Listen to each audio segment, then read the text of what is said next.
चलिए दोस्तों, सुनते हैं मुंशी प्रेमचंद की कहानी बड़े भाई साहब। मेरे भाई साहब मुझसे 5 साल बड़े थे, लेकिन 3 दर्जे आगे। उन्होंने भी उसी उम्र में पढ़ना शुरू किया था जब मैंने शुरू किया, लेकिन तालीम जैसे महत्व के मामले में वह जल्दीबाजी से काम लेना पसंद न करते थे। इस भवन की बुनियाद खूब मजबूत डालना चाहते थे, जिस पर आलीशान महल बन सके। 1 साल का काम 2 साल में करते थे, कभी कभी 3 साल भी लग जाते थे। बुनियाद ही पुख्ता ना हो तो मकान कैसे पायेदार बने। मैं छोटा था, वह बड़े थे। मेरी उम्र 9 साल की, वह 14 साल के थे। उन्हें मेरी तंबीह और निगरानी का पूरा जन्म सिद्ध अधिकार था, और मेरी शालीनता इसी में थी कि उनके हुक्म को कानून समझूं। वह स्वभाव से बड़े अध्ययनशील थे, हरदम किताब खोले बैठे रहते, और शायद दिमाग को आराम देने के लिए कभी कॉपी पर, कभी किताब के हाशियों पर चिड़ियों, कुत्तों, बिल्लियों की तस्वीरें बनाया करते थे। कभी कभी एक ही नाम या शब्द या वाक्य 10-20 बार लिख डालते। कभी एक शेर को बार बार सुंदर अक्षर से नकल करते। कभी ऐसी शब्द रचना करते जिसमें न कोई अर्थ होता, न कोई सामंजस्य।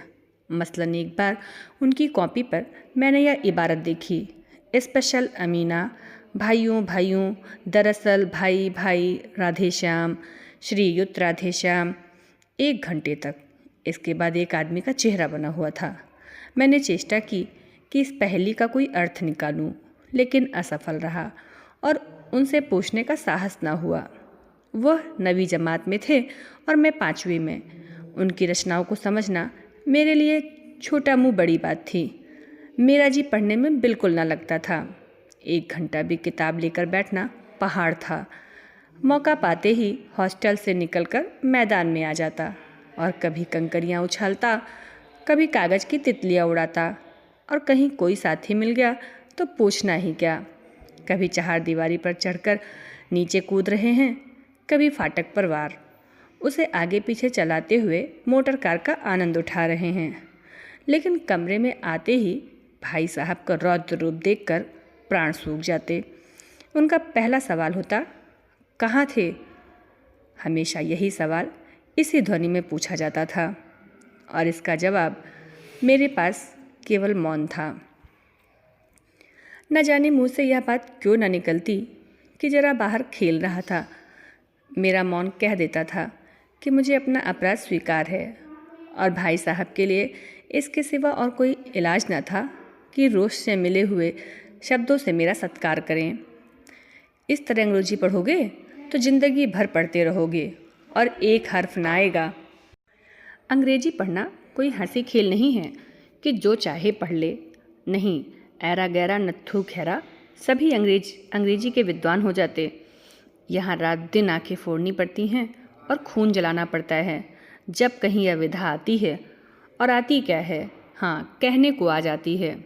बड़े बड़े विद्वान भी शुद्ध अंग्रेजी नहीं लिख सकते, बोलना तो दूर रहा। और मैं कहता हूँ, तुम कितने घोंघा हो कि मुझे देखकर भी सबक नहीं लेते। मैं कितनी मेहनत करता हूँ, तुम अपनी आँखों देखते हो। अगर नहीं देखते तो यह तुम्हारी आँखों का कसूर है, तुम्हारी बुद्धि का कसूर है। इतने मेले तमाशे होते हैं, मुझे तुमने कभी देखने जाते देखा है? रोज़ ही क्रिकेट और हॉकी मैच होते हैं। मैं पास नहीं भटकता, हमेशा पढ़ता रहा हूँ। उस पर भी एक एक दर्जे में 2-2, 3-3 साल पढ़ा रहता हूँ। और फिर तुम कैसे आशा करते हो कि तुम यूँ खेल कूद में वक्त गंवा कर पास हो जाओगे? मुझे तो 2 ही 3 साल लगते हैं।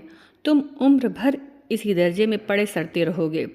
अगर तुम्हें इस तरह उम्र गंवानी है तो बेहतर है घर चले जाओ और मज़े से गुल्ली डंडा खेलो। दादा की गाढ़ी कमाई के रुपए क्यों बर्बाद करते हो? मैं यह लताड़ सुनकर आंसू बहाने लगता। जवाब ही क्या था? अपराध तो मैंने किया, लताड़ कौन सहे। भाई साहब उपदेश की कला में निपुण थे। ऐसी ऐसी लगती बातें कहते, ऐसे ऐसे सूक्ति बाढ़ चलाते कि मेरे जिगर के टुकड़े टुकड़े हो जाते और हिम्मत छूट जाती। इस तरह जान तोड़कर मेहनत करने की शक्ति मैं अपने में न पाता था।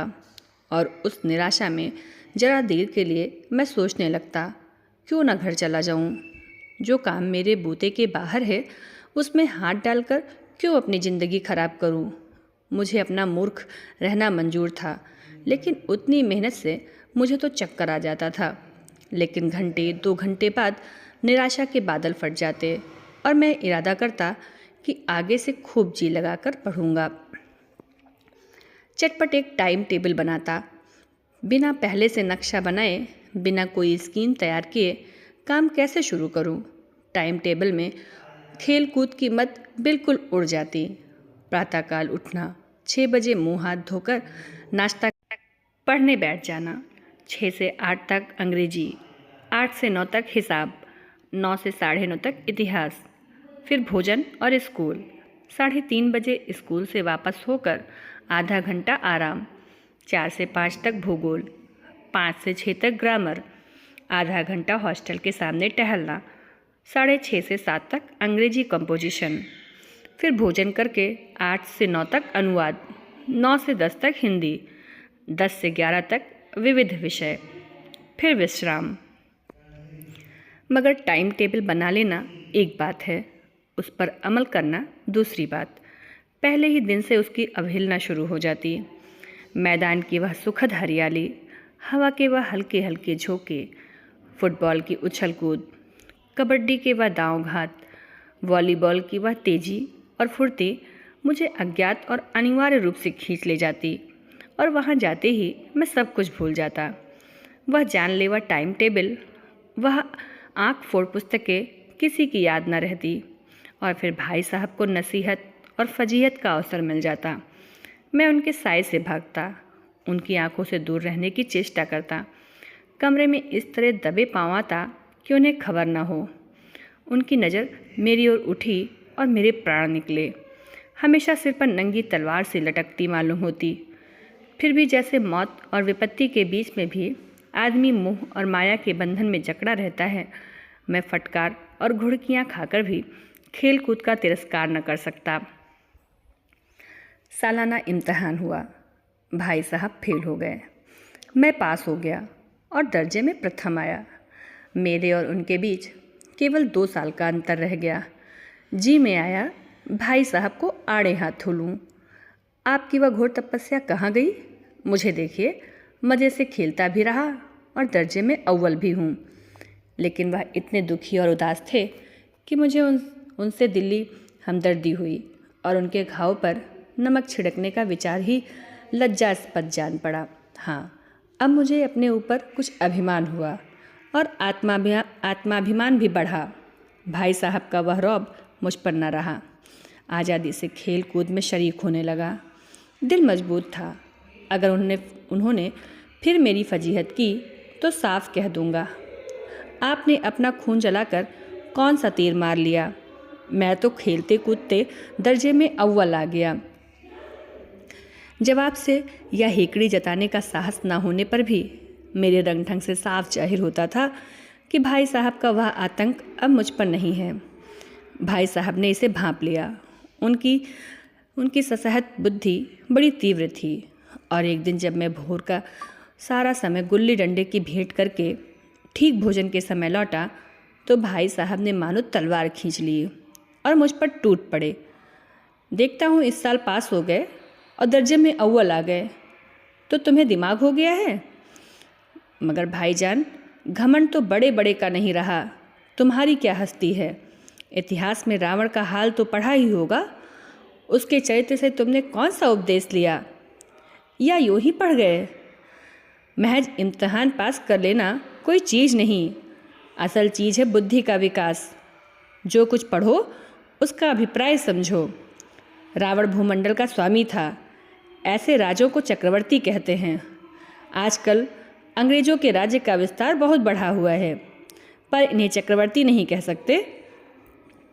संसार में अनेकों राष्ट्र अंग्रेजों का आधिपत्य स्वीकार नहीं करते, बिल्कुल स्वाधीन हैं। रावण चक्रवर्ती राजा था। संसार के सभी महीप उसे कर देते थे। बड़े बड़े देवता उसकी गुलामी करते थे और आग और पानी के देवता भी उसके दास थे। मगर उसका अंत क्या हुआ? घमंड ने उसका नाम निशान मिटा दिया। कोई उसे एक चिल्लू पानी देने वाला भी न बचा।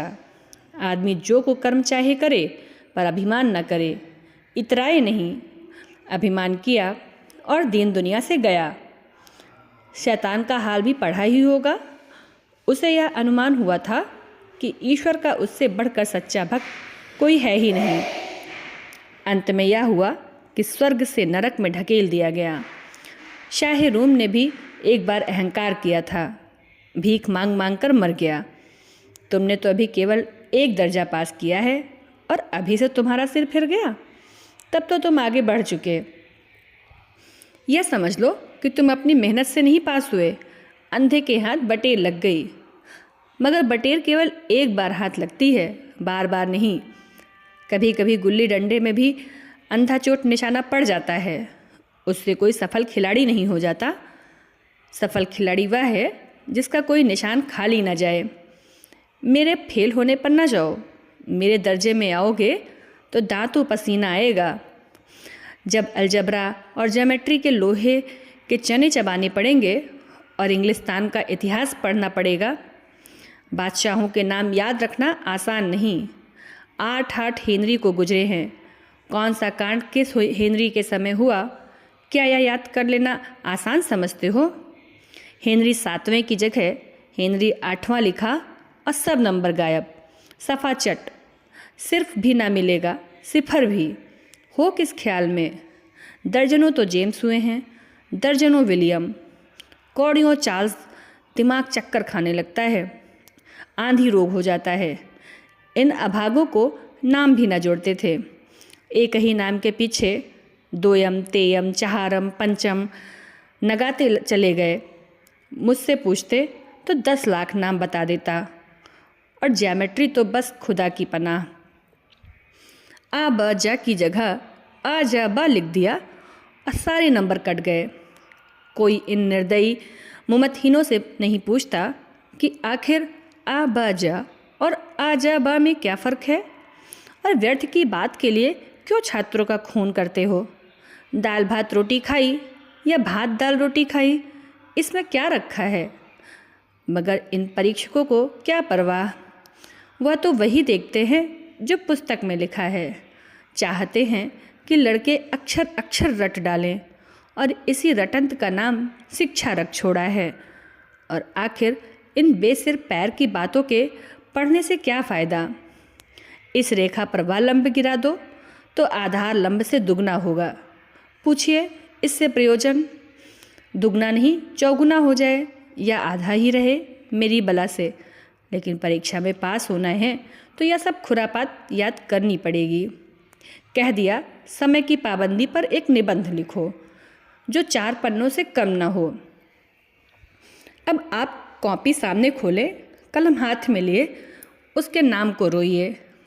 कौन नहीं जानता कि समय की पाबंदी बहुत अच्छी बात है। इससे आदमी के जीवन में संयम आ जाता है। दूसरों का उस पर स्नेह होने लगता है और उसके कारोबार में उन्नति होती है। जरा सी बात पर 4 पन्ने कैसे लिखें? जो बात एक वाक्य में कही जा सके उसे 4 पन्ने में लिखने की क्या ज़रूरत? मैं तो इसे हिमाकत समझता हूँ। यह तो समय की किफ़ायत नहीं बल्कि उसका दुरुपयोग है कि व्यर्थ में किसी बात को ठूंस दिया। हम चाहते हैं आदमी को जो कुछ कहना हो चटपट कह दे और अपनी राह ले, मगर नहीं, आपको 4 पन्ने रंगने पड़ेंगे, चाहे जैसे लिखिए, और पन्ने भी पूरे फुल स्केप में आकार के। यह छात्रों पर अत्याचार नहीं तो और क्या है? अनर्थ तो यह है कि कहा जाता है संक्षेप में लिखो। समय की पाबंदी पर संक्षेप में एक निबंध लिखो जो 4 पन्नों से कम ना हो। ठीक, संक्षेप में 4 पन्ने हुए, नहीं शायद 100-200 पन्ने लिखवाते। तेज भी दौड़िए और धीरे धीरे भी। है उल्टी बात या नहीं? बालक भी इतनी सी बात समझ सकता है। लेकिन इन अध्यापकों को इतनी तमीज़ भी नहीं है। उस पर दावा है कि हम अध्यापक हैं। मेरे दर्जे में आओगे लाला तो ये सारे पापड़ बेलने पड़ेंगे और तब आटे दाल का भाव मालूम होगा। इस दर्जे में अव्वल आ गए हो तो ज़मीन पर पाँव नहीं रखते। इसलिए मेरा कहना मानिए। लाख फेल हो गया हूँ, लेकिन तुमसे बड़ा हूँ। संसार का मुझे तुमसे ज़्यादा अनुभव है। जो कुछ कहता हूँ उसे गिरह बांधिए, नहीं पछताएंगे। स्कूल का समय निकट था। नहीं ईश्वर जाने यह उपदेश माला कब समाप्त होती। भोजन आज मुझे निस्वाद सा लग रहा था। जब पास होने पर यह तिरस्कार हो रहा है तो फेल हो जाने पर तो शायद प्राण ही ले लिए जाएं। भाई साहब ने अपने दर्जे की पढ़ाई का जो भयंकर चित्र खींचा था उसने मुझे भयभीत कर दिया। कैसे स्कूल छोड़कर घर नहीं भागा, यही ताजुब है। लेकिन इतने तिरस्कार पर भी पुस्तकों में मेरी अरुचि ज्यों की त्यों बनी रही। खेलकूद का कोई अवसर हाथ से न जाने देता। पढ़ता भी था मगर बहुत कम, बस इतना कि रोज़ का टास्क पूरा हो जाए और दर्जे में जलील ना होना पड़े। अपने ऊपर जो विश्वास पैदा हुआ था वह फिर लुप्त हो गया और फिर चोरों का सा जीवन कटने लगा। फिर सालाना इम्तहान हुआ और कुछ ऐसा संयोग हुआ कि मैं फिर पास हुआ और भाई साहब फिर फेल हो गए। मैंने बहुत मेहनत ना की पर ना जाने कैसे दर्जे में अव्वल आ गया। मुझे खुद अचरज हुआ। भाई साहब ने प्राणांतक परिश्रम किया था। कोर्स का एक एक शब्द चाट गए थे। 10 बजे रात तक इधर, 4 बजे भोर से उधर, 6 से 9:30 तक स्कूल जाने के पहले। मुद्रा कांतिहीन हो गई थी मगर बेचारे फेल हो गए। मुझे उन पर दया आती थी। नतीजा सुनाया गया तो वह रो पड़े और मैं भी रोने लगा। अपने पास होने वाली खुशी आधी हो गई। मैं भी फेल हो गया होता तो भाई साहब को इतना दुख ना होता। लेकिन विधि की बात कौन टाले। मेरे और भाई साहब के बीच में अब केवल एक दर्जे का अंतर और रह गया। मेरे मन में एक कुटिल भावना उदय हुई कि कहीं भाई साहब 1 साल और फेल हो जाएं तो मैं उनके बराबर हो जाऊं। फिर वह किस आधार पर मेरी फजीहत कर सकेंगे। लेकिन मैंने इस कमीने विचार को दिल से बलपूर्वक निकाल डाला। आखिर वह मुझे मेरे हित के विचार से ही तो डांटते हैं। मुझे उस वक्त अप्रिय लगता है अवश्य, मगर यह शायद उनके उपदेशों का ही असर हो कि मैं उनके दनादन पास होता जाता हूँ और इतने अच्छे नंबरों से। अब की भाई साहब बहुत कुछ नर्म पड़ गए थे। कई बार मुझे डांटने का अवसर पाकर भी उन्होंने धीरज से काम लिया। शायद अब वह खुद समझने लगे थे कि मुझे डांटने का अधिकार उन्हें नहीं रहा, या रहा तो बहुत कम। मेरी स्वच्छंदता भी बढ़ी। मैं उनकी सहिष्णुता का अनुचित लाभ उठाने लगा। मुझे कुछ ऐसी धारणा हुई कि मैं तो पास हो ही जाऊंगा, पढ़ूं या न पढ़ूं। मेरी तकदीर बलवान है। इसलिए भाई साहब के डर से जो थोड़ा बहुत पढ़ लिया करता था वह भी बंद हुआ। मुझे कनकौवे उड़ाने का नया शौक़ पैदा हो गया था और अब सारा समय पतंगबाजी की ही भेंट होता था। फिर भी मैं भाई साहब का अदब करता था और उनकी नज़र बचाकर कनकौवे उड़ाता था। मांझा देना, कन्ने बांधना, पतंग टूर्नामेंट की तैयारियां आदि समस्याएं अब गुप्त रूप से हल की जाती थीं। भाई साहब को यह संदेह न करने देना चाहता था कि उनका सम्मान और लिहाज मेरी नज़रों से कम हो गया है। एक दिन संध्या समय हॉस्टल से दूर मैं एक कनकौवा लूटने बेतहाशा दौड़ा जा रहा था। आंखें आसमान की ओर थी और मन उस आकाशगामी पथिक की ओर जो मंद गति से झूमता पतंग की ओर चला जा रहा था। मानो कोई आत्मा स्वर्ग से निकलकर विरक्त मन से नए संस्कार ग्रहण करने जा रही हो। बालकों की एक पूरी सेना लग्गे और झड़दार बांस लिए उनका स्वागत करने को दौड़ी आ रही थी। किसी को अपने आगे पीछे की खबर न थी। सभी मानो उस पतंग के साथ ही आकाश में उड़ रहे थे जहाँ सब कुछ समतल है। न मोटर कारें हैं, न ट्राम, न गाड़ियाँ। सहसा भाई साहब से मेरी मुठभेड़ हो गई, जो शायद बाजार से लौट रहे थे। उन्होंने वही मेरा हाथ पकड़ लिया और उग्र भाव से बोले, इन बाजारी लौंडों के साथ धेले के कनकौवे के लिए दौड़ते तुम्हें शर्म नहीं आती? तुम्हें इसका भी कुछ लिहाज नहीं कि अब नीची जमात में नहीं हो बल्कि 8वीं जमात में आ गए हो और मुझसे केवल 1 दर्जा नीचे हो। आखिर आदमी को कुछ तो अपनी पोजीशन का ख्याल रखना चाहिए। एक ज़माना था कि लोग 8वां दर्जा पास करके नायब तहसीलदार हो जाते थे। मैं कितने ही मिडलचियों को जानता हूँ जो आज अव्वल दर्जे के डिप्टी मजिस्ट्रेट या सुपरिटेंडेंट हैं। कितने ही 8वीं जमात वाले हमारे लीडर और समाचार पत्रों के संपादक हैं। बड़े बड़े विद्वान उनकी मातहती में काम करते हैं और तुम उसी 8वें दर्जे में आकर बाजारी लौंडों के साथ कनकौवे के लिए दौड़ रहे हो। मुझे तुम्हारी इस कमकली पर दुख होता है। तुम जहीन हो, इसमें शक नहीं, लेकिन वह जहन किस काम का जो हमारे आत्मगौरव की हत्या कर डाले। तुम अपने दिन में समझते होगे मैं भाई साहब से महज 1 दर्जा नीचे हूँ और अब उन्हें मुझको कहने का हक नहीं। लेकिन यह तुम्हारी गलती है। मैं तुमसे 5 साल बड़ा हूँ और चाहे आज तुम मेरी ही जमात में आ जाओ और परीक्षकों का यही हाल है तो निसंदेह अगले साल तुम मेरे समकक्ष हो जाओगे और शायद 1 साल बाद तुम मुझसे आगे निकल जाओ। लेकिन मुझ में और जो 5 साल का अंतर है उसे तुम क्या खुदा भी नहीं मिटा सकता। मैं तुमसे 5 साल बड़ा हूँ और हमेशा रहूँगा। मुझे दुनिया का और ज़िंदगी का जो तजर्बा है तुम उसकी बराबरी नहीं कर सकते, चाहे तुम MA, DPhil और DLit ही क्यों ना हो जाओ। समझ किताबें पढ़ने से नहीं आती हैं। हमारी अम्मा ने कोई दर्जा पास नहीं किया और दादा भी शायद 5वीं जमात के आगे नहीं गए, लेकिन हम दोनों चाहे दुनिया की विधा पढ़ लें, अम्मा और दादा को हमें समझाने और सुधारने का अधिकार हमेशा रहेगा। केवल इसलिए नहीं कि वे हमारे जन्मदाता हैं, बल्कि इसलिए कि उन्हें दुनिया का हमसे ज़्यादा तजर्बा है और रहेगा।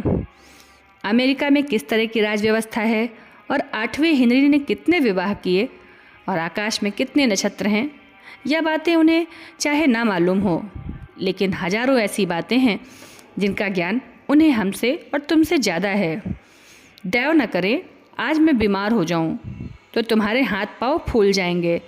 दादा को तार देने के सिवा तुम्हें और कुछ न सूझेगा, लेकिन तुम्हारी जगह पर दादा हों तो किसी को तार न दें, न घबराएं, न बदहवास हों। पहले खुद मर्ज पहचान कर इलाज करेंगे, उसमें सफल ना हो तो किसी डॉक्टर को बुलाएंगे। बीमारी तो खैर बड़ी चीज़ है। हम तुम तो इतना भी नहीं जानते कि महीने भर कैसे चले। जो कुछ दादा भेजते हैं उसे हम 20-22 तक खर्च कर डालते हैं और पैसे पैसे को मोहताज हो जाते हैं। नाश्ता बंद हो जाता है, धोबी और नाई से मुंह चुराने लगते हैं। लेकिन जितना आज हम और तुम खर्च कर रहे हैं उसके आधे में दादा ने अपनी उम्र का बड़ा भाग इज्जत और नेकनामी के साथ निभाया है और एक कुटुंब का पालन किया है जिसमें सब मिलाकर 9 आदमी थे।